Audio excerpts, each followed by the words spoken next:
Maganda at sexing babae si Diana. Ang kanyang kagandahan ay naging daan kung bakit pansinin siya sa kanilang paaralan. Halos lahat ng lalaking madadaanan niya, otomatikong napapalingon sa kanya. Sino ba naman kasi ang hindi titingin? Kahit na hindi humuhugis ang kanyang katawan sa uniforme, kitang-kita ang kanyang alindog sa mukha niya pa lang. Lalo na ang mga tingin niya na para bang makalaglag ng brief sa mga kalalakihan. Sabi nga ng ibang lalaki, para siyang anghel na bumaba sa lupa. Napaka-perpekto kasi ng mukha ng babae. Matangos ngunit maliit ang ilong. May kasingkitan ngunit katamtaman lamang magmula sa labi kahit walang lipstick. At kahit hindi hawakan ang labi niya, makikitang malambot iyon na tila ba hindi pa nadadampian. Ang taglay na kagandahan ng babae ay ginamit niya kapag meron siyang lalaking gustong makuha. Lingid kasi sa kaalaman ng lahat, si Diana may itinatagong kahiligan. Sabi ng iba, mahilig ang babae sa mga gawaing mapusok. Hindi lamang halata sa kanyang mukha dahil mukha siyang inosente. Ay, ang ganda-ganda ko talaga. Nasa loob ng sasakyan ang babaeng si Diana habang nakaharap sa maliit na salamin. Makailang ulit nang napatingin sa kanya ang kanyang driver. Nahalata namang naaakit kay Diana. Kuya Rov, maaga mo kong sunduin mamaya. May gagawin ako. Sige po ma'am. Mas matanda lamang sa kanya ang driver niya ng 3 taon at dahil ayaw niya sa pangit, gwapo ang kinukuha niyang driver. Para kasi kay Diana, mas gumagaan ang araw niya kapag nakakakita siya ng gwapo. Bumaba na si Diana ng sasakyan. Napatingin sa kanya ang ibang estudyante na pumapasok sa gate. Sa 4 na taon niya sa paaralan na yun, nasanay na lang din siya sa paulit-ulit na eksena. Para siyang artisang pinagtitinginan at giningitian ng mga tao. Nang pumasok na siya ay naglalakad siya sa hallway. Nakita niya agad ang isang lalaking estudyante na halos 1 buwan niya nang minamasdan. Nakukuha kasi ng lalaking yun ang kanyang atensyon dahil nga werdo at kakaiba ang lalaki sa paningin niya. Huminto siya sa harapan ng lalaki. Nagtataka naman ang lahat ng nakakakita. Ikaw, anong pangalan mo? Ako? May iba pa bang ikaw? Tumingin-tingin muna ang lalaki sa paligid. Nahihiya ito sa eksenang ginagawa ni Diana. Tinatanong kita, anong pangalan mo? Vicente. Vicente ang pangalan ko. Bakit? Samahan mo ko. Hinawakan ni Diana si Vicente sa braso at sapilitang hinila palayo sa hallway. Parang mga asong naglalaway naman ang mga lalaking naiinggit. Nakarating sila sa hardin ng kanilang paaralan kung saan wala nang gaanong taong naruroon. Binitiwan ni Diana ang binata, saka tumingin ng diretso. Sandali, hindi kita kilala. Anong kailangan mo sa akin? Unti-unting lumapit si Diana sa binatang si Vicente. Tila ba naakit ito, ngunit hindi iyon tumatalab sa binata. Ang weird mo. Ikaw lang yata ang hindi tinatalaban ng kagandahan ko sa school na to. Anyway, mas okay na yun. Para makapag-focus tayo sa study. Study? Anong ibig mong sabihin? May nag-recommend sa akin na friend ko. Sabi niya, matutulungan mo raw ako sa mga subjects ko. Matalino ka raw eh. Nag-tutor ka ba? Magpapatutor ka sa akin? Ikaw? Bakit? Ayaw mo ba? Hindi naman. Pero bakit ka magpapatutor sa akin? Bobo ka ba? Naningkit ang mata ng babae habang si Vicente naman parang nahihiya pa. Sorry, lahat kasi nang nagpapatutor sa akin talagang mababa ang utak. Pero hindi ka naman siguro ganun. O baka naman estudyanteng tamad ka lang. Ano? Papayag ka ba? Kasi kung hindi, edi hahanap ako ng iba. Marami akong dapat na ipasa. Payag na ako. Pero Kaya kitang bayarin ng maayos. Huwag kang mag-alala. hindi yun ang iniisip ko. Saan naman tayo mag-aaral? Kung sa library, maraming distraction doon. Masyado ka kasing sikat sa school na to eh. Sa bahay, every after class, sasama ka sa akin pauwi sa amin. Ipapahatid na lang kita kapag pauwi ka na. Sige na, aalis na ako. Naiwang nakanganga si Vicente habang kikay namang umalis ang babae. Bit-bit ang kanyang mamahaling bag na galing pa sa ibang bansa. Mayaman ang pamilya ni Diana. Ang kaso nga lang, nasa Europa naman pareho ang kanyang mga magulang. Nag-iisa lamang siyang anak, kaya wala siyang ibang kasama sa bahay, kundi ang mga kasambahay lang din. Mabilis na lumipas ang mga sandali. Tumunog ang bell, hudyat ng pagtatapos ng klase. Paglabas pa lang ni Diana, nakita na agad niya sa gate ang lalaking si Vicente. Talagang inaabangan siya nito. Tara, Sandali lang. bakit? Ayaw mo? Wala kasi akong pamasahe. May sasakyan ako. Tara na. Parang alalay na bumuntot si Vicente kay Diana, papunta sa paradahan ng sasakyan. Pagdating nila doon, nakaabang na ang lalaking si Rube. Nakabukas na rin ang pintuan ng sasakyan. Ma'am, iba na naman yan ah. Pabiro lang ang sinabi ni Rube, pero mukhang nainis ang babae. Anong tingin mo sa akin? Low class? Kilala mo ko. Mga gwapong dinadala ko sa bahay. Tara na. Pangit ba ako? Hindi sumagot ang babae. Nauna na rin itong maglakad. Inirapan na lang ni Diana ang binatang si Vicente. Ang tingin niya lang kay Vicente, isang kasangkapan para makapasa siya sa kanyang subjects. Kahit kailan, hindi niya na-imagine na makikipagtikiman siya rito. Lahat ng lalaking gugustuhin ni Diana, madali niyang nakukuha, madali niyang makakasama sa kama. Pero kahit na ganun, pinananatili ni Diana ang kanyang pagiging high class. Tinuturing niya lang na laruan at parausan ang mga kalalakihan. We're here, ma'am. Alam ko, dito ako nakatira eh. Pagbaba nila, sinuyod ni Vicente ng tingin ang buong paligid. Namamangha ito, parang nakarating na kasi sila sa probinsya.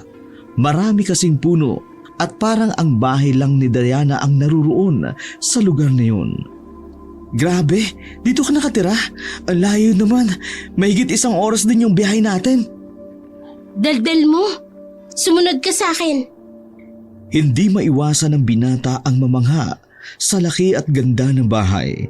Nagiging ignorante na ito nang hindi nito namamalayan. Papasok na sana sila sa main door, pero nagkalaglagan ang mga dalang gamit ni Vicente. Napalingon din si Diana. Naiirita kasi siya sa mga lalaking mahinhin. Nang tingnan ni Diana ang mga nagkalat na gamit sa lapag, nakita niya ang itim na libro. Napuko noon ang kanyang tingin, kaya naman inagaw niya yun mula sa kamay ni Vicente.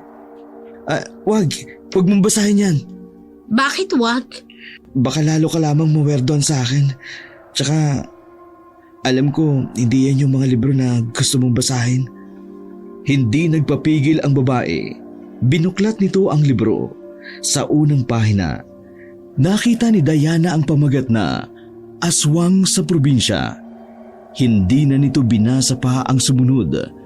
Sinarado na nito ang libro at hindi ibinalik sa lalaki. Kunin mo to sa akin kapag tapos ko ng basahin. Teka, nagbabasa ka niyan? Ayoko muna ng tanong. Magpapahanda lang ako ng pagkain, tapos magsisimula na tayo. Gusto kong makapasa sa subject ko, kahit hindi ako matalino, para naman matuwa ang parents ko. Kapag nangyari yun, mas malaki ang ibabayad ko sa'yo. Magsasalita pa sana si Vicente, pero naglakad na rin papasok ng mansyon ang babae. Walang paligoy-ligoy matapos silang hatiran ng pagkain sa balkonahe. Sinimula na nila ang dapat gawin. Seryosong nakikinig si Diana sa mga sinasabi ni Vicente. para matutunan niya agad ang mga dapat niyang malaman. Masasabi ni Diana, talagang matalino nga si Vicente. Hindi na siya nagtaka. Marami din talaga kasing nagpapatutor sa lalaki. Lumipas ang halos 2 oras, natapos na rin sila sa kanilang session. Aminado si Diana na kahit may pagkabobo siya, may mga natutunan din siya kay Vicente. Natapos din. Yun na muna sa ngayon. Baka abutin tayo kinabukasan kapag itinuloy natin. Dinampot ni Diana ang baso ng juice, saka sandaling lumagok. To be honest, mas magaling ka pang magturo kaysa kay Fro. Nako, hindi naman. Mas may karanasan sila kaysa sa akin. By the way, matanong ko lang, mahilig ka ba sa mga urban legend? Ha? Ano? Urban legend? Oo. Mahilig ako ron. Teka, bakit mo natanong? Sumandal si Diana sa upuan, tumingin sa maliwanag na buwan. Mahilig din kasi ako ron, lalo na sa aswang. Parang nasabik si Vicente na pakinggan kung ano ang maaari niyang malaman. Alam mo, hindi tayo close. I mean, ngayon lang tayo nagkita at nag-ausap, pero pwede ko bang malaman kung anong dahilan? Kung bakit ka nahilig doon? Ngumisi si Diana at napailing. Sasabihin ko, pero kapag ito sinabi mo sa iba, humanda ka sa akin. Huminga ng malalim si Diana. Inalala nito ang nakaraan. 9 na taon pa lang ako noon. Mag-isa lang ako sa bahay. Kasi nasa trabaho mga magulang ko. Narinig ko sa kabilang bahay na parang may naglalakad sa bubong. Sumilip ako sa bintana. Pagtingin ko, nakita ko sa bubungan ng kapitbahay namin isang lalaki. Walang damit, nakapantalon. Tapos nakadapa siya sa bubong na para bang binubutas niya. Bata pa ako noon, kaya hindi ko pa nakontrol ang reaksyon ko. Napasigaw ako. Tumingin sa akin ng lalaki. Madilim, kaya hindi ko makita yung mukha niya. Pero iba ang kutob ko noon. Nang gumapang siya at lumundag papunta sa bubungan namin, alam ko na agad na hindi siya tao. Sa sobrang takot ko, nagkulong ako sa kusina namin. Maraming bawang doon, kaya hindi nakapasok ang lalaking yon. Doon pa lang na-realize ko na baka aswang ang lalaki. Buntis din kasi yung kapitbahay namin. Sinabi mo ba yan sa mga magulang mo? Oo, naniwala naman sila. Kaya nga lumipat kami ng bahay. Lagi na kasi akong inaaswang dati. Kaya napilitan kaming umalis doon. Dahil nga sa experience niyon. Kaya nagkaroon ako ng interes sa mga urban legends. Lalo na sa aswang. Ang astig, no? Di ko inaakala. Ang pinakamagandang sikat sa school may ganitong karanasan at naniniwala sa ganun.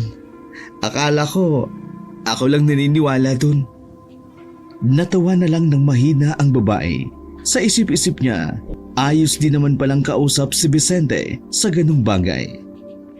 Ikaw, anong alam mo sa aswang? Umupo ng maayos si Vicente at bumelo.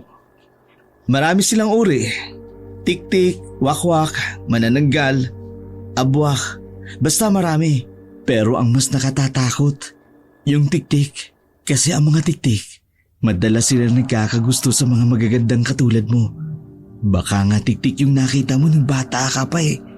Tinatakot mo ba akong weirdo ka? Hindi naman. Huwag kaya kitang ipahatid pa uwi para maglakad ka palabas ng village namin. Para malaman mo kung totoong may aswang. Malay mo, may aswang dito sa amin. Huwag na. Sa tipo ng area niyo dito parang may aswang talaga rito. Takot ka pala eh. Tumayo si Diana nang makitang may pumasok na gwapong lalaki sa kwarto nito. Diyan ka lang, may gagawin lang kami. Ibibigay ko sa iyo ang bayad ko kapag natapos na kami. Anong gagawin niyo?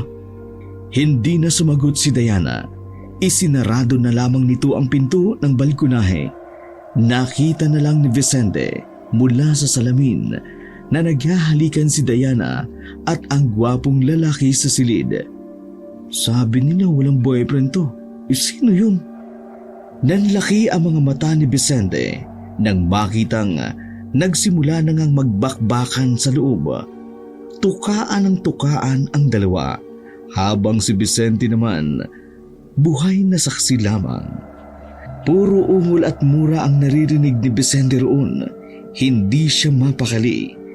Hindi siya komportable dahil yun ang unang pagkakataon na nakakita siya ng ganun. Masyado pang inosente ang isip ni Vicente sa ganung bagay. Sa katunayan, hindi pa siya nakararanas na makarating ng langit kasama ang isang babae. Tumalikod na lamang si Vicente at sa buwan na lamang siya tumingin. Makalipas ang isang oras, humupa na rin ang tila digmaan sa silid ni Diana. Kanina niya pa gustong umalis pero hindi siya makadaan. Mga ilang sandali lang, muling nagbukas ang pinto ng balkonahe. Bumungad si Diana na nakatapis lang ng kumot habang ang lalaki naman kaswal lang na lumabas ng silid na parabang walang nangyari. Eto na ang bayad ko. Sabihin mo kay Kuya Rob, ihatid ka hanggang sa inyo. Pambihira ka naman. Hindi mo naman nasabi na mag-aanuhan kayo ng boyfriend mo. Sana pinalabas mo muna ako. Kunwari ka pang hindi gusto yung mga nasaksihan mo. Sige na. Aalis na ako. Hoy!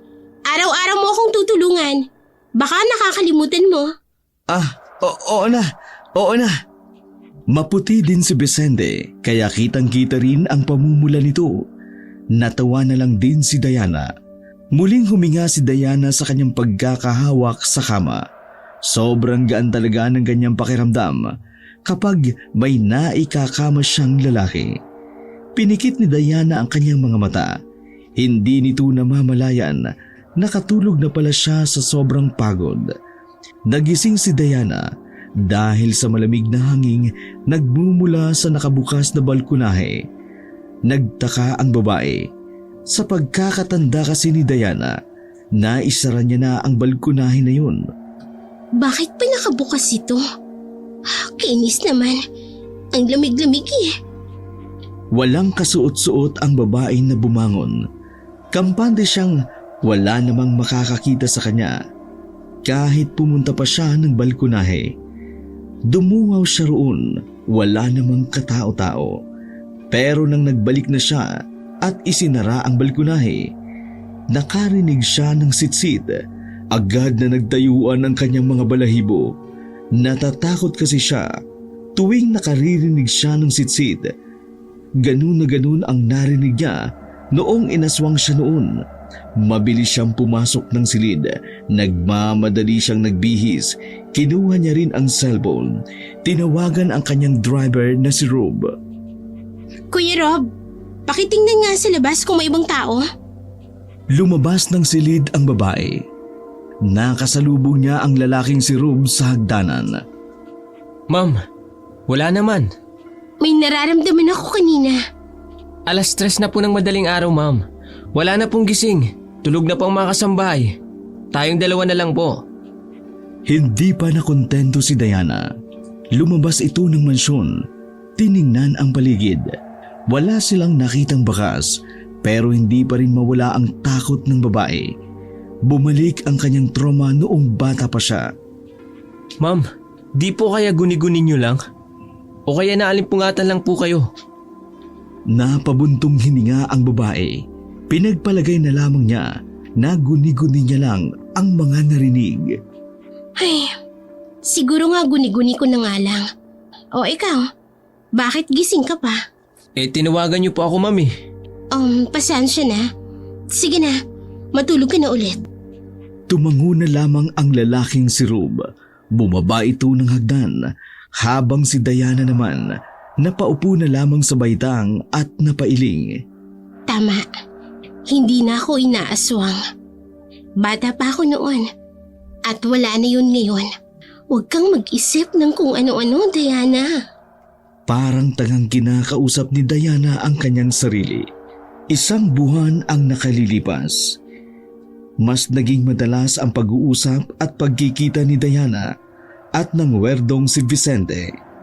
Yun ay dahil nagiging maganda ang epekto ng pagtuturo ng binata kay Diana. Napagpasyan kasi ng mga magulang ng dalaga na si Vicente na lang ang opisyal na tutor ng babae. Kumbaga, kinontrata si Vicente para si Diana lang ang kanyang tuturuan. Bukod pa roon, malaking pabor na rin kay Diana na nakakasama niya si Vicente. Dahil sa mga nakalipas na linggo, napapadalas din ang pakiramdam ni Diana na parabang may sumusunod sa kanya at nagmamasid. Wala ka bang sundo ngayon? Bakit tayo magta-tricycle? Wala si Kuya Rob. Umuwi sa kanila. Patay daw kasi yung lola niya. Nasa gilid ng kalsada ang dalawa nang may dumaang tricycle at pinara ni Diana. Nagtaka si Vicente dahil sa ibang direksyon sila pumunta. Sa pabalik-balik kasi ng binata sa bahay ni Diana, kabisado nito ang daan patungo roon. Uy, bakit dito tayo dumaan? Palayo na ito sa bahay niyo ah. Sino bang nagsabi na pupunta tayo sa bahay? O di ba nag-aaral tayo? Ngumiti ng nakakaloko ang babae. Itinuon nito ang atensyon sa cellphone. Nanahimik na lang din ang binata at makalipas ang ilang minuto, huminto na rin sila sa isang motel na nakatirik sa gilid ng kalsada. Pagbaba pa lang ng dalawa, nakaramdam na kaagad ng kaba ang binata. Tila iritado naman ang mukha ni Diana. Hindi niya gusto ang pangungunsumin ng lalaki. Uy, isang buwan pa lang tayo magkaibigan. Hindi porket nalaman mong virgin pa ako, dito mo na ako dadalhin. Huwag naman ganyan. Sumingkit ang mata ni Diana. Natatawa na lang siya dahil sa sinabi ng binata. Ang totoo kasi, meron siyang gustong kitaing tao. Isang lalaki na ilang araw niya lang na nakatext at nakakatawanan. Ang lalaking iyon ang labis na pumukaw ng atensyon ng dalaga. Hindi naman sobrang gwapo ang lalaking iyon. Masasabi ni Diana, simple lang ang mukha. Pero grabe ang sex appeal. Kahit alam pa niyang mas matanda sa kanya ang lalaki ng halos 2 dekada. Ano bang tinitingnan mo sa cellphone mo? Kanina ka pa tingin ng tingin dyan. Pinakita ni Diana ang larawan ng isang lalaki na parabang nasa 45 ang edad. Malinis at mukhang disente ang nakita ni Vicente sa screen. Mas mukha pa ngang matinong tingnan kesa sa kanya. Oh, papa mo? Anong gagawin ko sa papa mo? Ang slow mo talaga. Hindi ko yan, Papa. Ano? Papa ko yan. Papa tirikin ang mata. Ha? Pinagsasabi mo? Hindi ko alam. Pero iba ang dating niya sa akin. May something sa kanya. Malalaman ko yon kapag nasa loob na ako ng motel na yan. Ibig mong sabihin, makikipag-anuhan ka sa ano na yan? O bakit? Masama ba? Uy, parang tatay mo na yan ah. Ano ka ba? Wala ka na ba talagang delikadesa? Kababae mong tao eh. Bakit ang hilig mong… Bakit? Mga lalaki lang ba ang pwedeng makipagtalik sa kung sino-sino? Hindi ba pwedeng gawin din yun ng isang babae? Malamang hindi. Babae kayo. Dapat iniingatan nyo ang puri ninyo. Hindi yung kung sino-sino lang sumasakay sa inyo. Ano ka ba, Pok? Pok-pok! Yan ba ang sasabihin mo? Hindi ako ganun. Ginagawa ko ito kasi hinahanap-hanap ito ng katawan ko. At kahit na ganito ako, hindi naman ako kalad ka rin. Marunong akong pumili ng lalaki na alam kong hindi patapon. Kahit pa, hindi ka ba nahihiya? Baka kung ano sabihin ng iba. Alam ba nila? Ikaw lang naman ang nakakaalam. At saka, teka nga, bakit ka ba nakikialam? Tutor lang naman kita. Sino ka ba? Ito naman, tutor lang ba talagang tingin mo sa akin? Oo. Ano pa ba dapat? Akala ko kasi itinuturing mo na rin akong kaibigan. Ako kasi, ganun ang tingin ko sa'yo ngayon. Pasensya ka na. Hindi pala tumugma. Umirap na lamang si Diana Ayaw niya kasi ng drama sa buhay. Hanggat maaari, gusto niya lang ng chilang na buhay. Huwag kang lumagpas sa kung ano lang dapat na meron tayong dalawa. Huwag mo kong pakikialaman sa mga gusto ko. Sige, magmula ngayon bahala ka na. Aalis na ako. Hindi naman parte ng pagiging tutor ko ang ihatid kita sa motel. Tawagan mo lang ako kapag tapos na kayo. Mag-enjoy ka sana. Hindi na nagsalita pa si Diana. Pumasok na ito sa loob ng motel habang naiwan namang nakatayo si Vicente. Bago umalis si Vicente, naramdaman niyang parang may kumukulo sa kanyang belt bag. Nang buksan niya iyon, naalala niyang dinala niya pala ang langis ng kanyang lolo Ampio. Ang langis na yun daw ang nakakadetect kung may aswang nga sa paligid. Nanlaki ang mga mata ng binata habang tinitingnan ang langis. Sigurado siyang may aswang sa area na yun, pero mas pinili na lamang niya ang umalis dahil sa inis sa dalaga. Samantala, agad namang nakuha ni Diana ang numero ng silid kung saan naghihintay ang lalaki. Ang lalaking iyon na nagpakilala sa kanya bilang Alejandro. Nakilala niya lamang iyon sa isang dating site. Gabi-gabi niyang nakakausap sa call and text si Alejandro. Dahil din sa lalaki, kaya pansamantalang natigil ang pagiging playgirl niya. Kumbaga, natuon lang talaga ang focus ni Diana kay Alejandro. At ang dahilan, hindi niya maipaliwanag, basta't pakiramdam niya lang may kakaiba sa lalaki na dapat niyang malaman. Pagbukas niya ng pinto, ay bumungad si Alejandro na nasa isang lamesa. Hindi kalayuan sa kama, may alak sa lamesa. Naroon din ang pagkain na sakto lamang para sa kanila. Para bang isang date ang napuntahan ni Diana sa halip na bakbakan kaagad.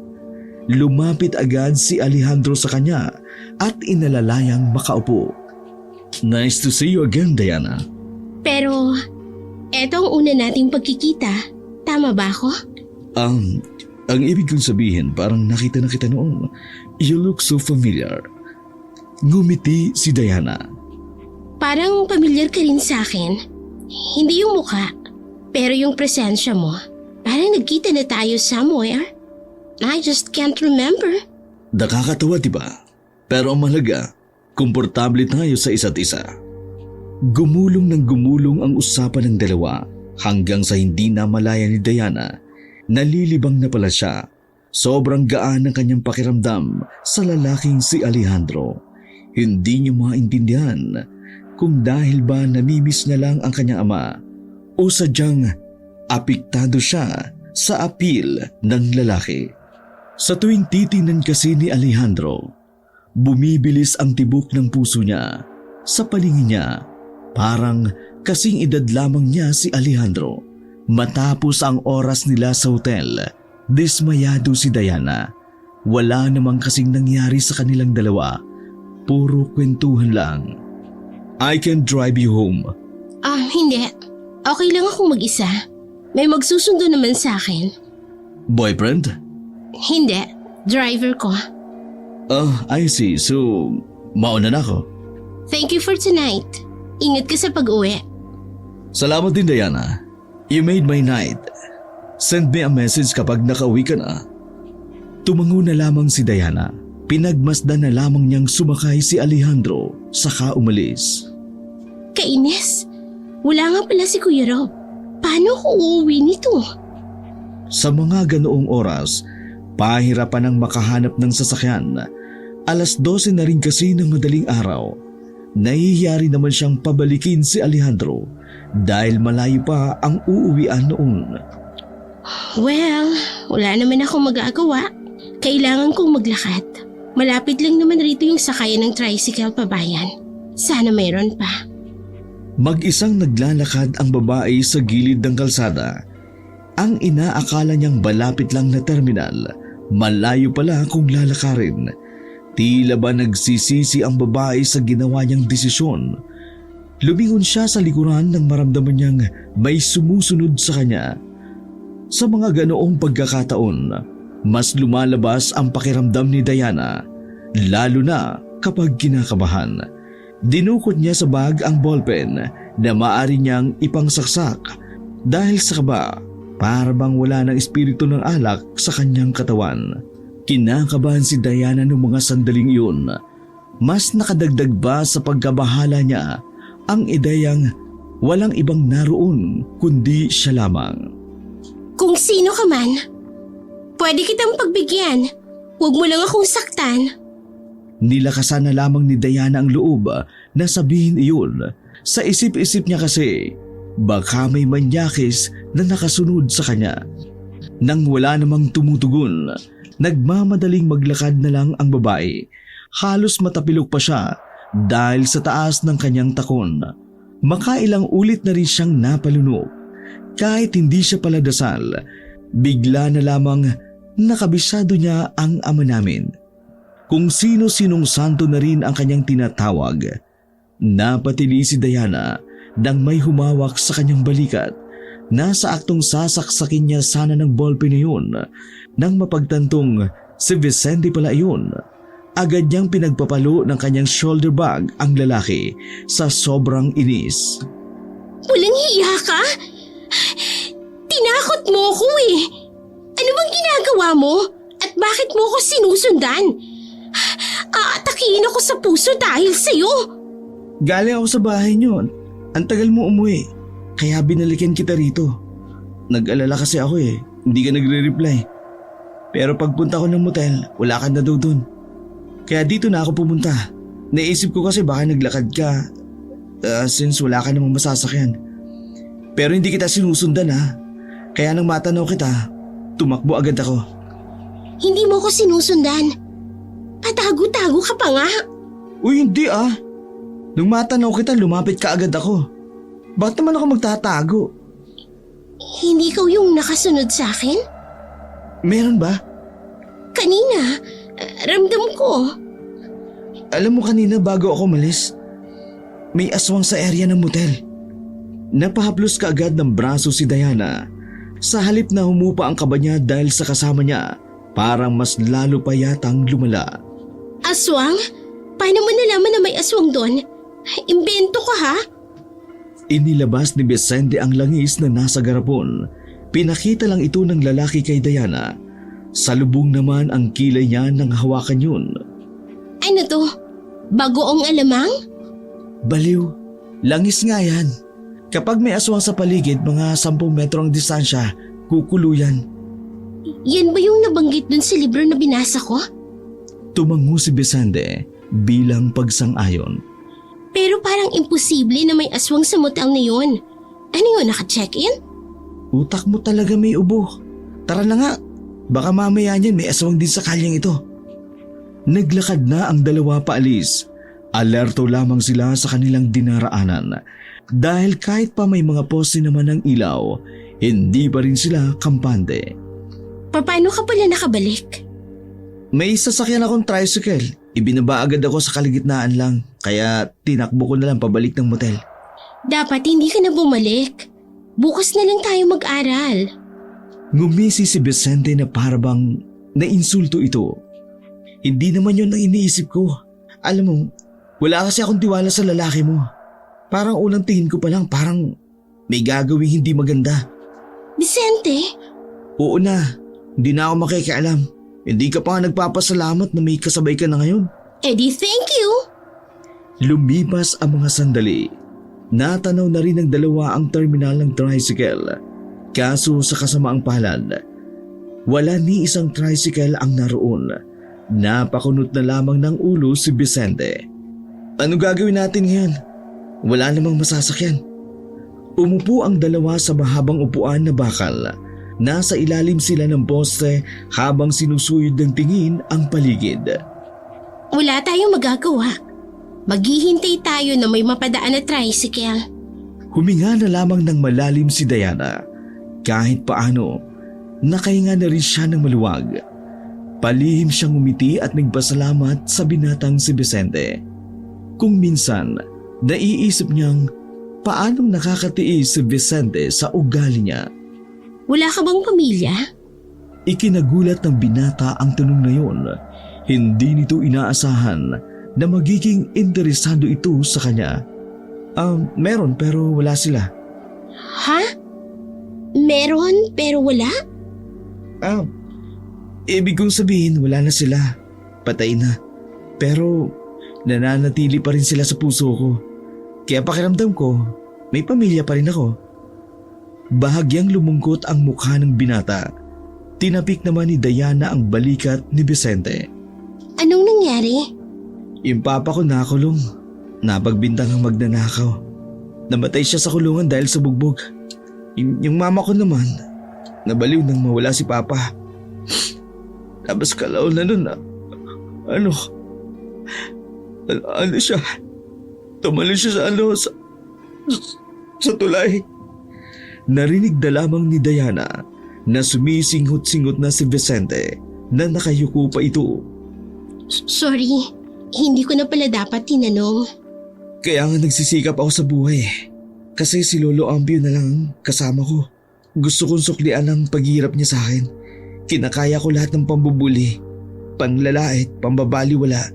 Lahat kinakaya ko. Tapos ikaw, ano? Ha? Anong ako? Wala, ilang ako.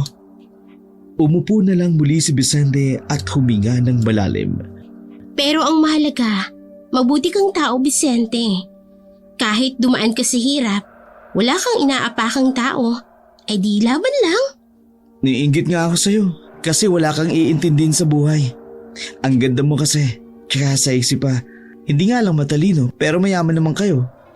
Hindi dapat kinaiinggitan ang isang taong hindi nabibigyan ng atensyon ng magulang. Kung sa bagay, pasensya na ha. Bigla na lamang humiga si Diana at inunan pa nito ang hita ng binata. Ikinagulat naman iyon ni Vicente, ngunit wala naman itong nagawa. Idlip lang ako Gisingin mo ako kapag may tricycle na. Ayos ka rin na. Pumikit si Diana. Sinubukan niyang matulog, kaso malamig na mga oras na yun. Maikli pa naman ang suot niya, kaya lalo siyang giniginaw. Mga ilang sandali lang, nagulat na lamang si Diana nang biglang tumayo si Vicente. Dahil doon, nalaglag si Diana sa lapag. Tumama ang mukha niya sa lapag at parabang bumakat ang labi nito sa semento. Ano ba? Bakit ka ba tumayo bigla? Hindi na muna nagsalita si Vicente. Pinakita nito ang langis na kumukulo. Diana, may aso sa paligid. Malapit lang siya sa atin. Tingnan mo kumukulo. Nataranta ang dalawa, palingon-lingon sa paligid. Mas tinalasan pa ang kanilang pakiramdam habang ang langis naman ay palakas ng palakas ang kulo. Sinyalis ng aswang ay palapit na rin ang palapit sa kanila. Hindi alam ni Diana ang kanyang sasabihin. Kinikilabutan siya sa nangyayari. Hindi iyon ang unang beses na naka-encounter siya ng aswang, pero walang bago sa kanyang nararamdaman. Kahit hindi na siya bata, sobra pa rin siyang kinikilabutan. Dito, tago! Hinila siya ng binata papasok sa isang maliit na waiting shed na naharangan ng mga pinagtagpi-tagping plywood. Huwag kang maingay. Tahimik lang silang nakatago noong mga sandaling yun. Maya-maya lamang, naramdaman na lamang nila na tila mayroong dumating. Narinig nila ang mabibigat na yabag. Hindi nakatiis ang dalawa. Marahan silang dumungaw. Nakita nila ang isang lalaki na walang damit pang itaas. Nakapantalon lamang ito ng maong at nakapaa. Ganun na ganun ang nakita ni Diana noong siya ay bata pa. Malakas din ang kutob niya na yun din ang nakita niya ng mga puntong yun. Parehong-pareho kasi ang representasyon ng nararamdaman niya. Nang lumingon sa direksyon nila ang aswang ay dali-dali nilang binawi ang pagdungaw. Naramdaman na lamang nila na unti-unti nang lumalapit ang aswang sa waiting shed. Sa sobrang kaba, magkayakap na lamang ang dalawa. Pero hindi tumigil ang aswang sa paglapit sa kanila. nang may mapadaang truck sa kalsada. Nalaman nilang umalis na ang aswang nang hindi na kumulo ang hawak ni Vicenteng langis. Wala na. Hindi na kumukulo. Wala nang aswang. Wala na nga. Mukhang kailangan na nating umalis dito. Dali-daling tumakbo ang dalawa papuntang kalye. May nakasalubong silang isang jeep. Agad nila iyong hinarang. Galit ang matandang driver dahil ayaw nilang tumabi. Kung hindi kayo tatabi, ama, sasagasaan namin kayo! Tay, pwede po ba kaming makisakay? Sige na po. Wala na kaming masakyan eh. Emergency lang po. Gusto nyo ng emergency? Magkaka-emergency talaga! Kapag sinagasaan ko kaya, umalis kayo dyan sa daraanan ko! Halos maputol ang ugat sa liig ng matanda sa kasisigaw. Pero wala itong nagawa. Nang ipakita ni Diana ang kanyang dibdib, natulala ang matanda. Tila natunaw ang galit nito at unti-unting umarko ng ngiti ang muka. Nako, sige na. Sakay na. Manyakis pala tong matandang to eh. Sumakay na ang dalawa sa likuran ng jeep. Palingon-lingon pa ang matanda kay Diana. Pero pinagsabihan naman ito ni Vicente. Nakarating sila sa bayan ng ligtas. Sa lugar na iyon, marami-rami ng tao. Gawa ng sa palengke nga pala ang destinasyon ng matanda. Matapos makapagpasalamat, naglakad na rin si Diana at Vicente. Umupo sa gilid ng kalsada. Pinagmamasdan lamang ang mga abalang tao sa palengke. Yung kanina, palagay ko, siya yung aswang na nakita ko nung bata pa ako. Hindi ako pwedeng magkamali. Eh kung yun nga yun, ibig sabihin, mula noon hanggang ngayon, kilala ka pa rin niya? Hindi ko alam.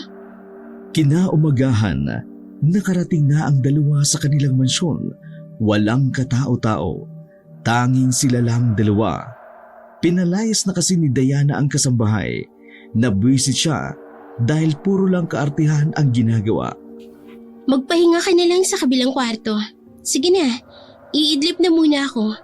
Mamaya pagising, saka tayo mag-aral. Sige. Naglakad-lakad si Vicente patungo sa kabilang kwarto. Sinalpak naman ni Diana ang sarili sa kama hanggang sa tuluyan na siyang napahimbing. Nagising ang dalaga na makarinig siya ng malakas na sigaw mula sa kabilang kwarto. Boses iyon ni Vicente. Nakasimangot agad ang babae nang marinig ang kumakatok na binata sa pintuan niya. Binuksan ni Diana ang pinto. Bumungad naman si Vicente. Napawis na pawis. Namumula ang muka na mukhang takot na takot. Ano ba? Bakit ka ba sumisigaw? Natutulog ako. Diana, makinig ka mabuti. Ano kasi, yung Alejandro, yung kinita mo sa hotel. Ano meron? Diana, siyang aswang! Sumeryoso ang babae pero hindi nito nagustuhan ang sinabi ni Vicente. Ano bang pinagsasabi mo dyan? Siya nga! Paano mo nga nasabi? Anong ebidensya mo? Sige nga! Kasi binangungot ako na naginip ako na siya yung aswang. Tapos kinuha ka niya. Tapos… Manahimik ka nga! Naiirita ako sa'yo! Natameme si Vicente. Nabigla ito sa naging reaksyon ng babae. Sinasabi mong aswang si Alejandro dahil lang na naginip ka na aswang siya. Siraulo ka ba? Kahit kailan, hindi pa nagkamali ang panaginip ko. Madiwala ka! Panaginip lang yan. Hindi mo pwedeng dalhin sa korting ebidensya na yan. Kasi pwedeng imbento mo lang yan. Iniisip mo na nag-iimbento lang ako?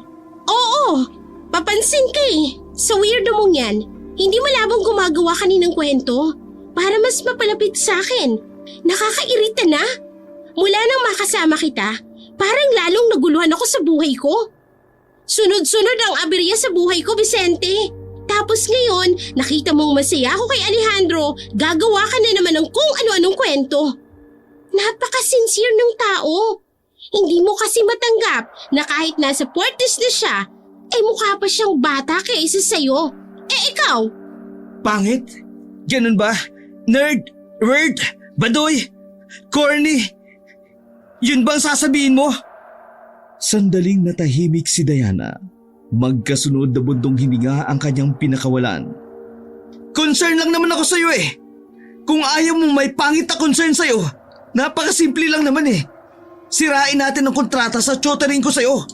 Burayin natin ang isa't isa sa mga buhay natin. Alam mo, kasalanan mo rin to eh.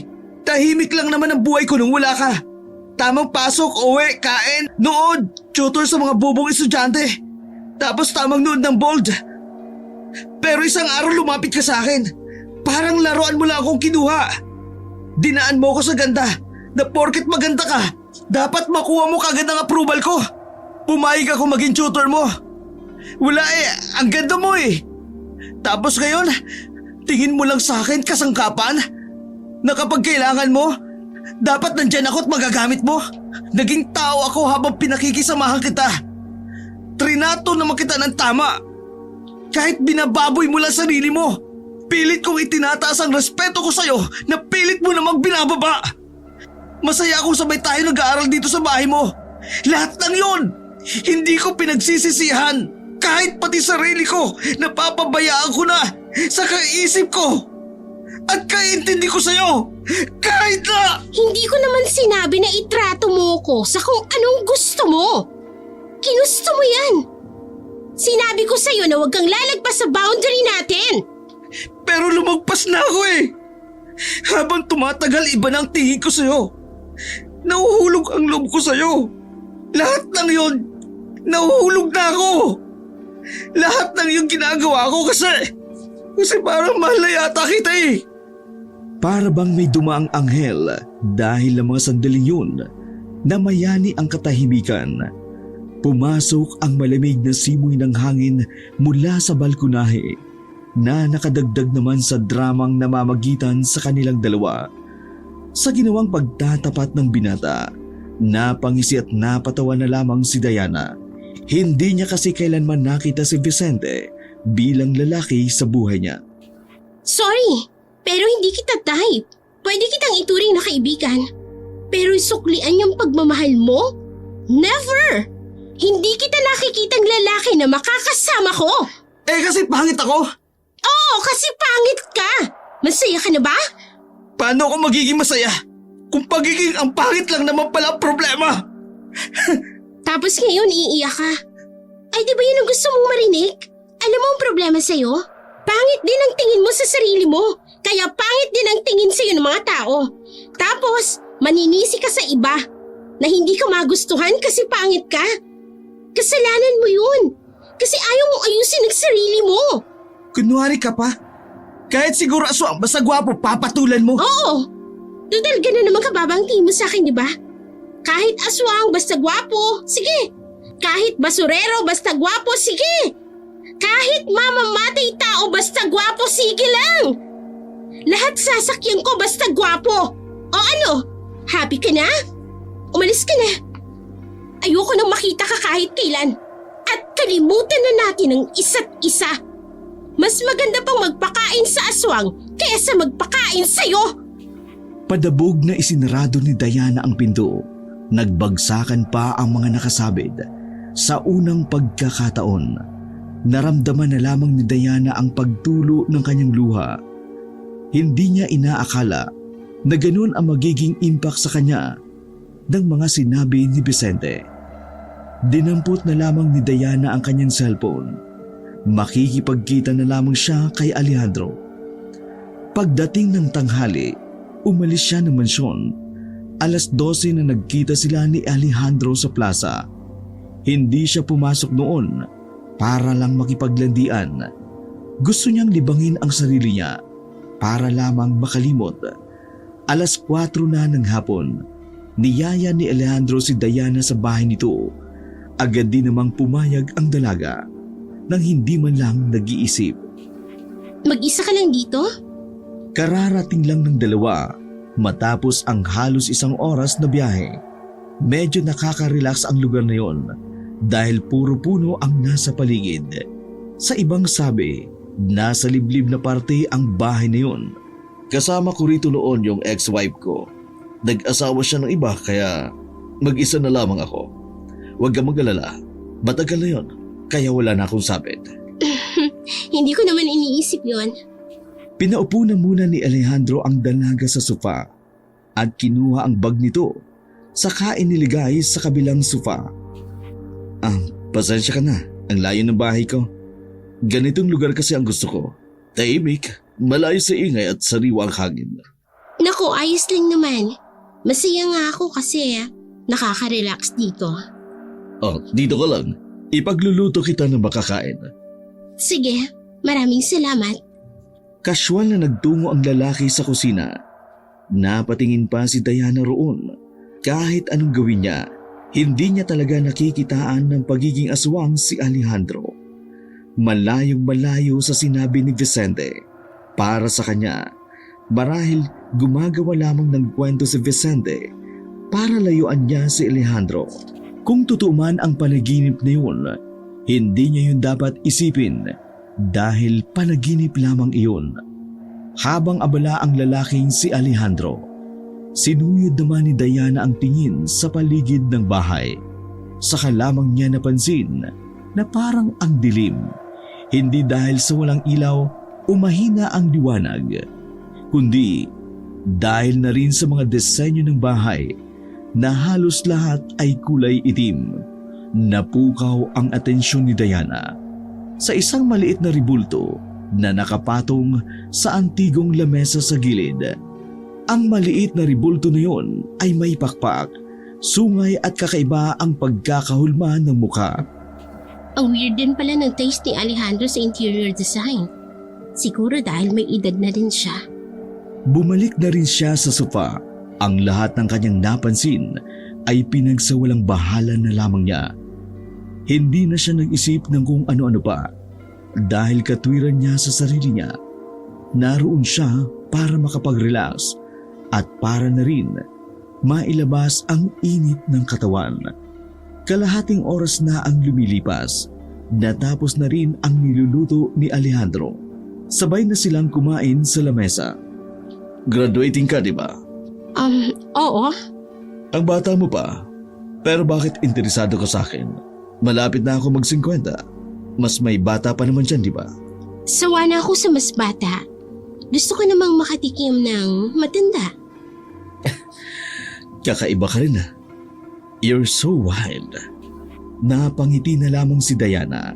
Hindi pa nakakalimang minuto'y nakaramdam na si Diana ng pagkahilo. Doong una, inakala niyang lumilindo lamang. Pero pagtingin niya kay Alejandro, lumalabo na ang kanyang paningin. Alejandro, anong nangyayari sa akin? Diana, ang sabi ko naman sa'yo last time, nice meeting you again. Nagkita na tayo noon. Naguguluhan ang babaeng si Diana ng mga sandaling yun. Naaanigan niya pa na parang nakangiti ang lalaki. Hindi malaman ni Diana ang dahilan. Wala siyang nakikitang pag-aalala sa mukha ni Alejandro kahit nahihilo na siya. Sa wakas, hindi na narinig ni Diana ang sinabi ni Alejandro dahil tuluyan na siyang nawala ng malay. Wala nang kaalam-alam ang dalaga kung ano pa ang mga nangyari. Basta't nang magising siya, nasa isang silid na siya ng maraming rosas. Pipikit-pikit matapang bumangon ang babae. Napahawak siya sa kanyang ulo at sumasakit pa ang kanyang ulo. Teka, iba na ang suot ko. Napansin niyang naging pulang dress ang suot niya. Nang ilibot niya ang kanyang tingin sa malaking silid, nakita niya si Alejandro na nakaupo sa parang trono sa gilid ng silid. May hawak iyong wine glass na may alak na amoy ubas. Alejandro, nasan tayo? Ano to? Wala ka bang naaalala sa gabing ito? Ha? Sandaling bumalik sa alaala ni Diana ang mga sinabi ng lalaki bago siya nawalan ng malay. Diana, isipin mong mabuti, 11 taon na ang nakalilipas mula nung una tayong magkita. Sandali, ngayon lang naman tayo nagkakilala. Saka anong sinasabi mong 11 taon?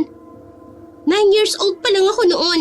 Teka, Sumilay ang nakalulukong ngiti sa mukha ng lalaking si Alejandro. Sa ngiting iyon, nakaramdam si Diana ng kakaibang takot. Tila ba nagbago ang tingin niya kay Alejandro? Ang maginoo at matipunong lalaki nagdulot sa dalaga ng pagkailang, pagkabahala at kaba. Tama ang iniisip mo, Diana. Tama. Nanlaki ang mga mata ng babae. Tinangka niyang tumakbo, ngunit nadapa lamang siya dahil nakakadena ang magkabila niyang paa. Sorry. Nakalimutan ko palang nakakadena ka pala. Marahang bumangon si Diana habang dinadama ang pagtama ng dibdib sa simento. paano mo ko nagawang lukuhin? Paano? Simple lang. Napakababa mo kasing babae. Napakadali mong kunin. Kumagat ka sa paing ko. Matagal ko ring hinintay ang pagkakataon na ito para lamang mahanap ka. 11 taon, Diana. 11 taon. Sabihin mo, ikaw ba talaga ang aswang na nakita ko noon sa bubungan ng kapitbahay namin? Tumayo si Alejandro, lumapit sa babae. Hinaplos nito ang pisngi ng dalaga. Ako nga, wala nang iba. Pakawalan mo ko dito. Hindi na ako interesado sa'yo. Kahit kailan ayoko makipagbakbakan sa kama sa isang aswang. Oops, wag mong sabihin yan. Matagal ako naghintay. Kaya wag mong sasayangin ang lahat ng ginawa ko. Wala ka namang ibang gagawin. Kung hindi, ang magpaanak sa akin. Kapag nangyari yon, magkakaroon tayo ng isang magandang pamilya. Kinilabutan si Diana kay Alejandro. Hindi niya inakala na ang lalaking nais niyang matigman. Ito pala ang aswang na matagal nang naghahanap sa kanya. Kung nakinig lamang siya kay Vicente, hindi sana siya aabot sa ganoong punto. Magpaanak? Nababaliw ka na ba? Sa tingin mo papayag ako na magpabuntis sa isang aswang? Manigas ka! Nagbago ang reaksyon ng mukha ni Alejandro. Tila ba naiinis ito sa pagmamatigas ni Diana. Hinawakan ni Alejandro ng maigpit ang buhok ng dalaga. Persahan itong iniangat ang ulo ng babae. Saka ipinakita ni Alejandro ang pagpapalit ng kanyang itsura. Nanginginig sa takot si Diana dahil sa humahabang tenga at dila ni Alejandro. Nakakakilabot din para kay Diana ang pulang-pulang mata ng lalaki. Aswang! Aswang ka nga! Bitiwan mo ko! Nagbubumigla si Diana, ngunit masyadong malakas si Alejandro. Hawak-hawak ng lalaki ang braso niya. Napasigaw na lamang siya nang makaramdam na may humahagod na dila ng aswang sa kanyang pisngi. Maraming salamat. Kung hindi kita nakita sa bintanang yon, marahil walang saysayang buhay ko ngayon. Hindi! Ayoko sa'yo! Kahit kailan hindi ako papayag na makasama kang aswang ka! Mas pipiliin ko pang mamatay kaysa magkaanak sa'yo!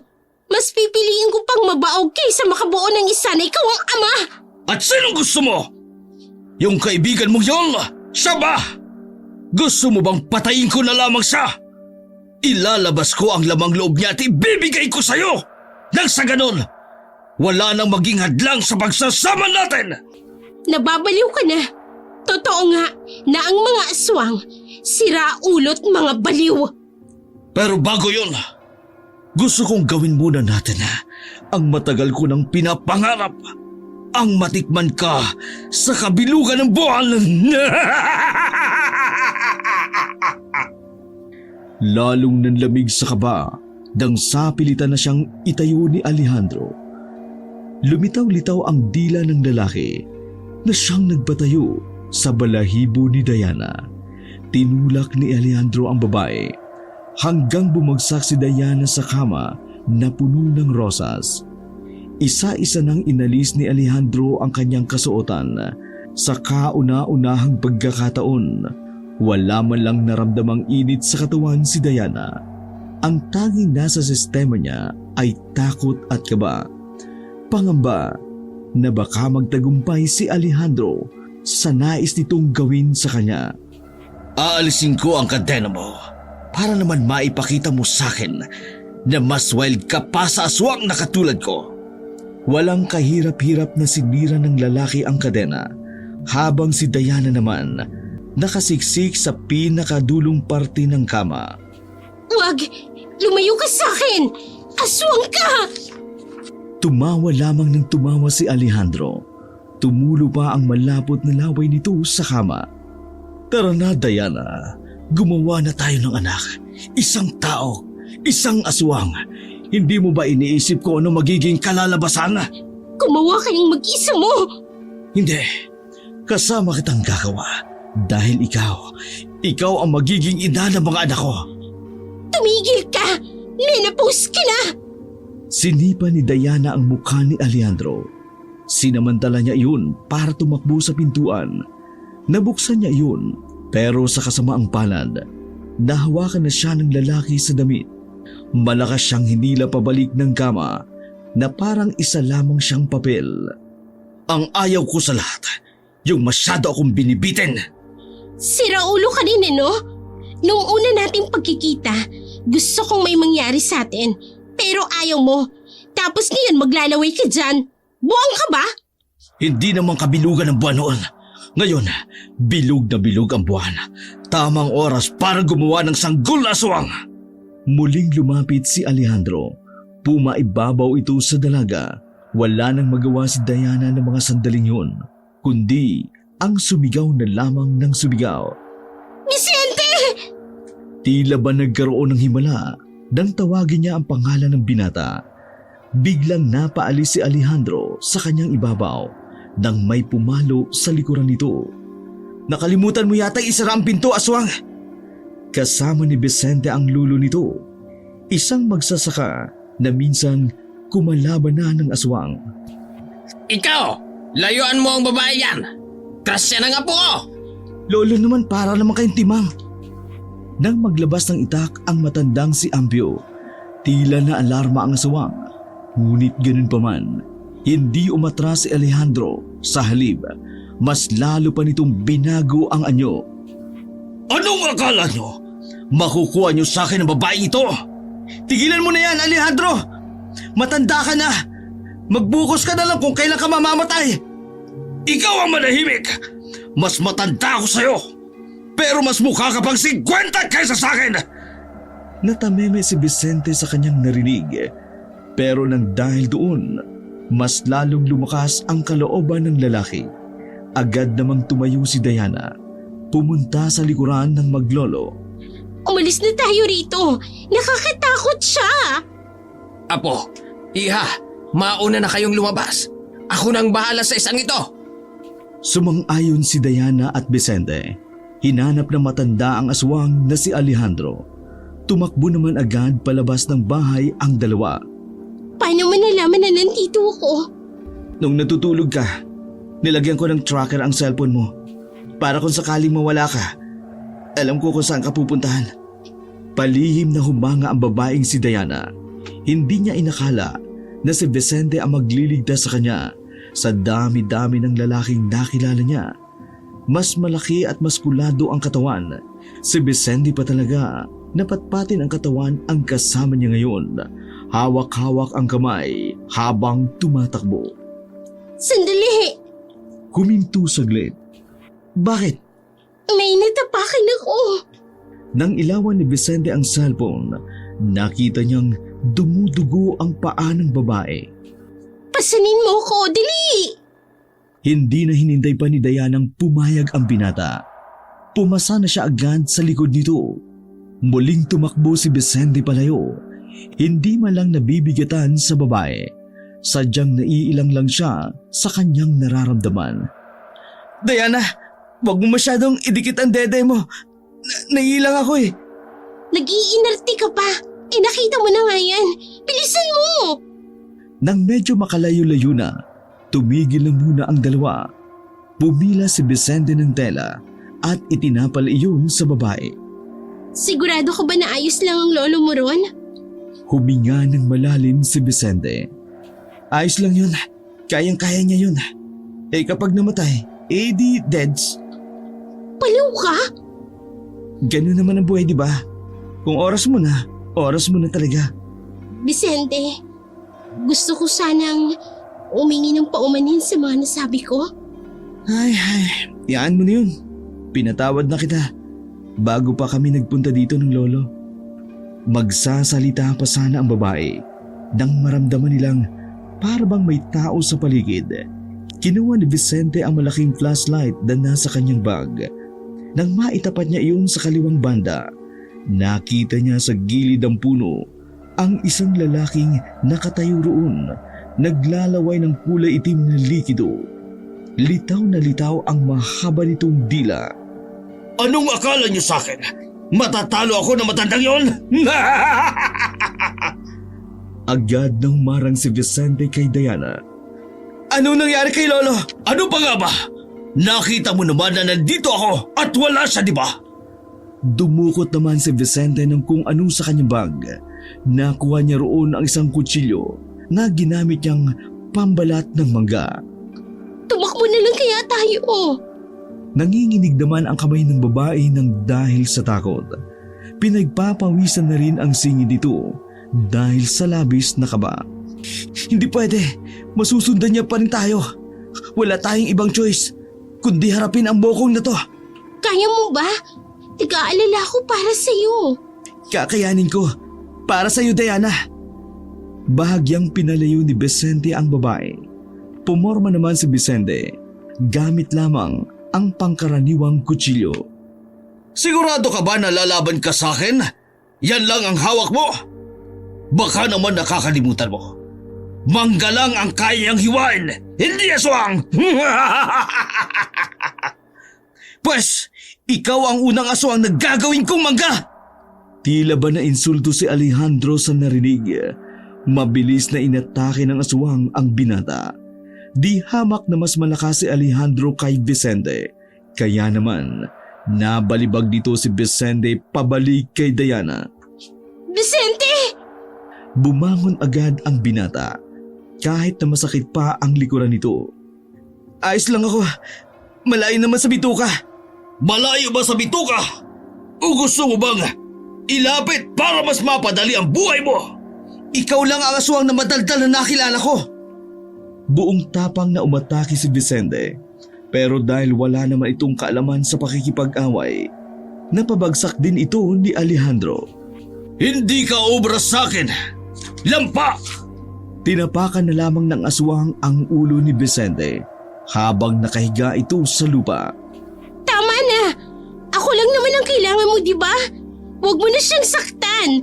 Sasama na ako sa'yo! Nakikiusap ako! Noong mga sandaling iyon, wala nang ibang maisip na paraan ang dalaga. Alam niyang sa desisyon na yun, mas malaki magbago ang kanyang buhay. Pero kung yun ang makapagliligtas sa binata, handa na siyang gawin iyon. Nababaliw ka na ba? Huwag kang sasama dyan! Sorry, Vicente. Pero ito na lang ang alam kong paraan para mailigtas ka. Palagi mo na lang akong sinasagip sa maraming bagay. Sa ngayon, ako naman ang babawi. Naririnig mo ba ang sarili mo? Aswang yan si Alejandro! Aswang hindi tao! Aswang! Tama na! Nakakairita kayong pakinggan! Ang dadrama nyo! Diana, halika na't alis na tayo! Huwag! Diana! Buong lakas na tumayo si Vicente. Aktong lalapit siya kay Alejandro. Pero sa puntong yun, kinalmot na siya ng aswang gamit ang mahaba nitong kuko. Bagsak kaagad si Vicente at naging duguan. Vicente! Pakiusap! Wag! Tama na, please! Alejandro! Kung hindi lang dahil kay Diana, dinapos na kita ngayon!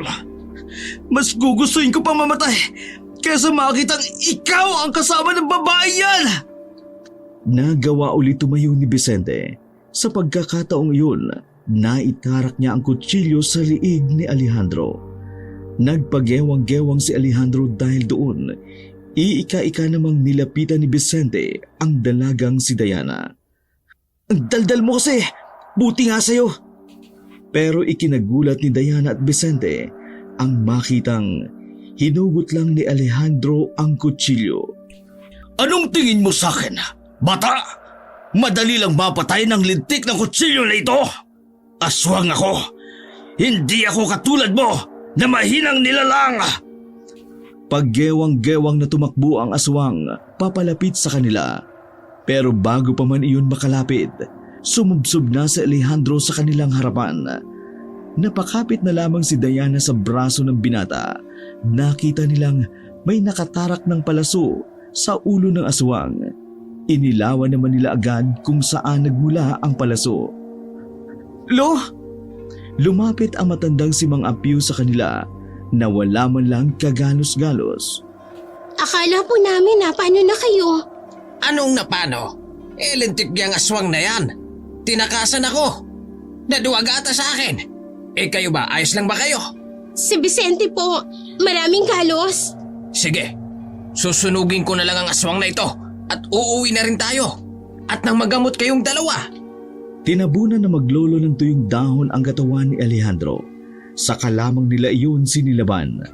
Umalis lamang sila nang masiguradong nasunog na nga ang aswang. Paglabas nila ng gubat na yun, isang tricycle ang nakaparada sa gilid ng kalsada. Dali-daling isinakay ni Diana ang binata. Pinaandar naman agad ng matanda ang tricycle. Makalipas ang kalahating oras, nakauwi na rin sila sa bahay ng matandang si Ambio. Pinahiga si Vicente sa lamesa at mabilis ding ginamot. Pagkatapos ni Vicente, ang mga paa naman ng dalaga ang inasikaso ng matanda. Habang si Vicente naman ay walang malay doong mga sandaling iyon. Alam mo ba, lagi kang nababanggit sa akin ng apo kong yan. Ang sabi niya, gusto ka raw niyang protektahan sa aswang. Kaya pala nagulat na lang ako.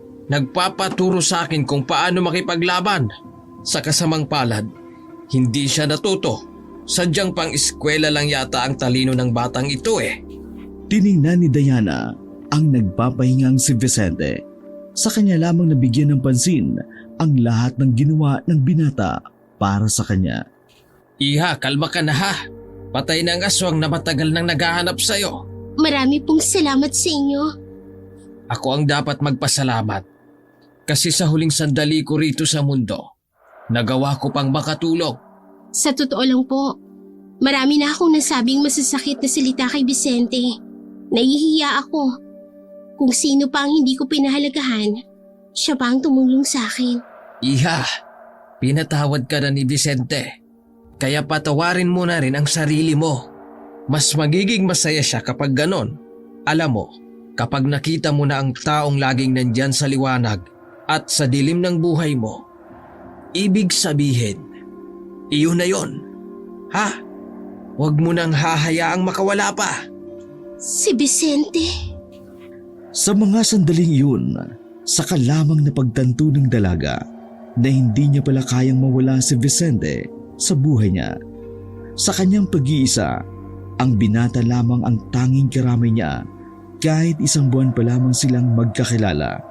Habang pinagbamasdan niya si Vicente, dito niya naramdaman na parabang si Vicente lang ang taong gusto niyang makasama.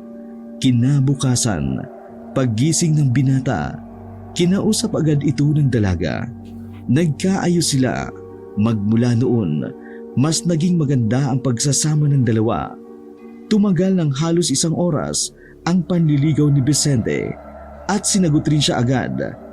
Para kasi kay Diana, ayaw niyang magpaligoy-ligoy pa.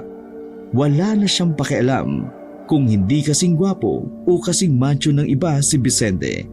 Ang mahalaga lamang sa kanya ay kaya siya nitong protektahan sa lahat ng oras, lalo na sa mga aswang.